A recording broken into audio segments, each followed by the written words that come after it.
May I come in, sir? Yes, come in. দরজাটা একটু লেগে দিয়ে আসো।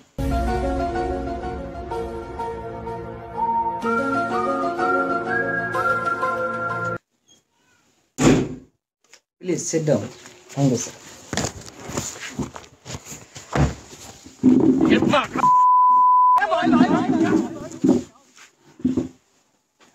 Sorry, sir. দেখুন, আমাদের কোম্পানিতে কাজ করতে হলে আগে ভারসাম্য ঠিক রাখতে হবে। Sorry, sir. चलो भाई। আপনার নাম?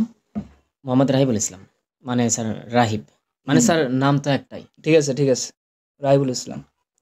আপনি কেন চাকরিটা করতে চান? স্যার আমি তো ছোটবেলা থেকে এই কোম্পানিতে চাকরি করার স্বপ্ন দেখি। How interesting. কিন্তু আমাদের কোম্পানিটা তো 1 মাস হচ্ছে তৈরি হয়েছে। না মানে স্যার আমি ছোটবেলা থেকে চাকরি করার স্বপ্ন দেখি। আপনি চাপ সামলাতে পারেন? হ্যাঁ স্যার, খুব আমি চাপ সামলাতে পারি। कैसे कैसे लोग रहते हैं यार यहाँ पे। বাহ, স্যার সরি স্যার। বাহ! আপনার চাপ সামলানোর দারুণ ক্ষমতা আছে। শিখে নেব স্যার আস্তে আস্তে। আচ্ছা বলুন তো, আমাদের কোম্পানির নাম কি?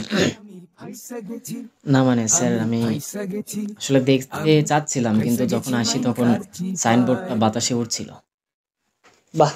আপনার পর্যবেক্ষণ শক্তি অনেক চমৎকার। হ্যাঁ স্যার। আচ্ছা, তাহলে আপনাকে একটা শেষ প্রশ্ন করতে পারি? হ্যাঁ স্যার অবশ্যই। আপনার কি কোনো দুর্বলতা আছে? না মানে স্যার আমি আসলে মিথ্যা বলতে পারি না, এটাই আমার দুর্বলতা। ভালো কথা।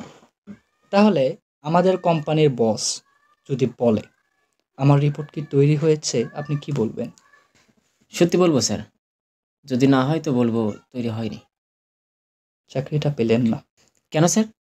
কোম্পানিতে টিকে থাকতে হলে মাঝে মাঝে সত্য একটু লুকাতে হয়। স্যার আমি কি একটা প্রশ্ন করতে পারি? হ্যাঁ, অবশ্যই করুন। স্যার আপনি কি সৎ? অবশ্যই, আমি পুরোপুরি সৎ।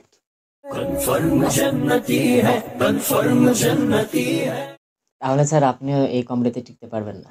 কি বোঝাতে চাচ্ছেন আপনি? ছেলেটা তো ঠিক কথাই বলেছে, কাল থেকে আপনারা আসতে হবে না অফিসে। স্যার আমি মজা করছিলাম স্যার। প্লিজ আমাকে ক্ষমা করে দাও। স্যার তাহলে কি চাকরিটা আমি পেলাম?